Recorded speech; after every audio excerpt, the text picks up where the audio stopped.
Here we have another function that we want to graph, and it's a trigonometric function here. So it states that y is equal to sine of x, and we want to graph this, and we have been given a specific domain for which we're graphing this function over. So it's negative 2 pi, and then you have 2 pi. So that's our domain, right, that we're given. So let's graph this.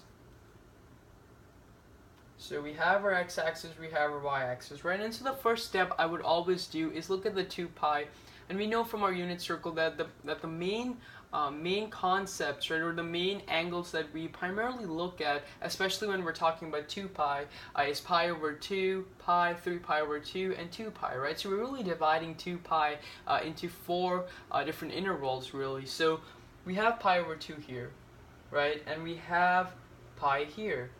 Then we have 3 pi over 2 here, and then we have 2 pi here. And the same thing happens over here. We have negative pi over 2, negative pi, negative 3 pi over 2, and then negative 2 pi here.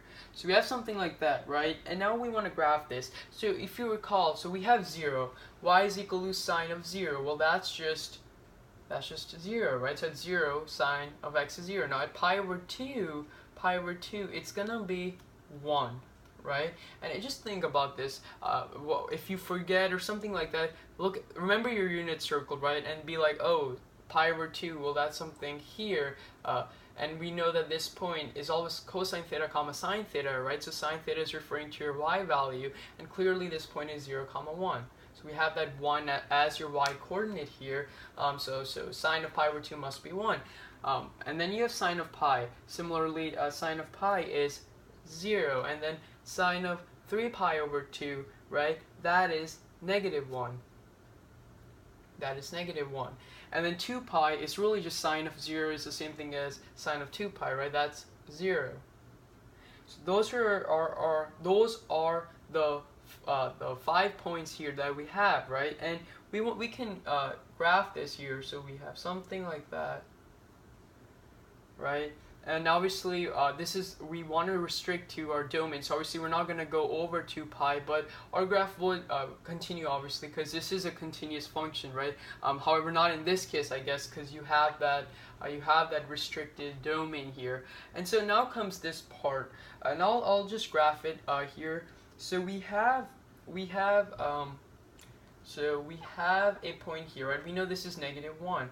Well, at negative pi over 2, it is negative 1, right? At pi, it is 0, right? At negative pi, and at negative 3 pi over 2, it's 1. And then at negative 2 pi, it is 0.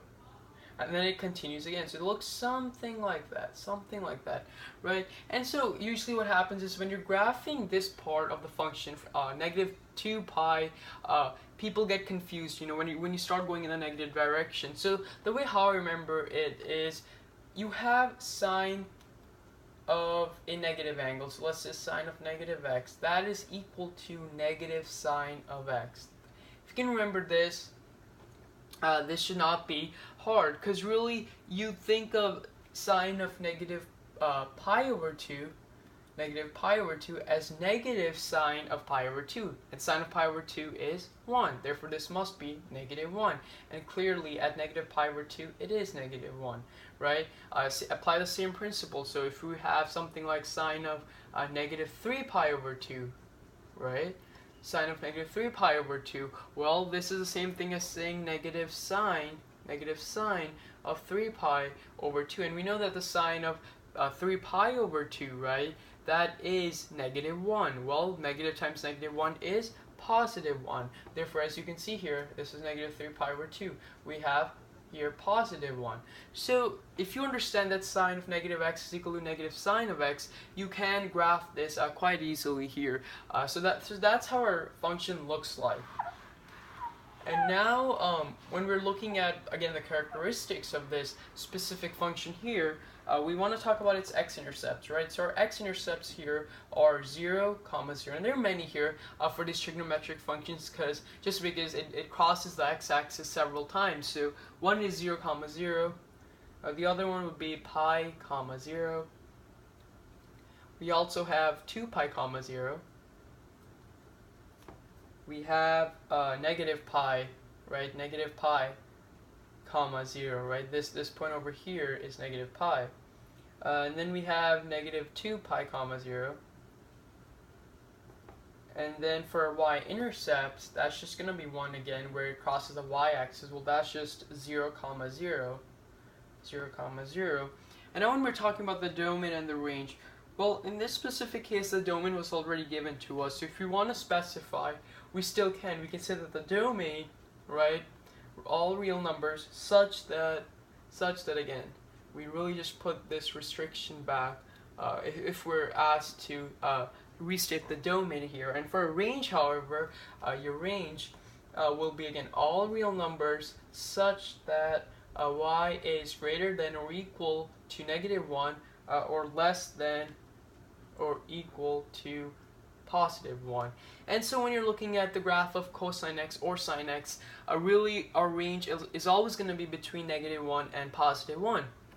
And that makes sense because wherever you go on the unit circle, obviously your unit circle has a maximum radius of 1, right? Either you can be somewhere here, here, at this point over here where sine of 3 pi over 2 is -1, right? Because it's that y value, but you are really looking at -1 as being the lowest possible value and +1 being the highest possible,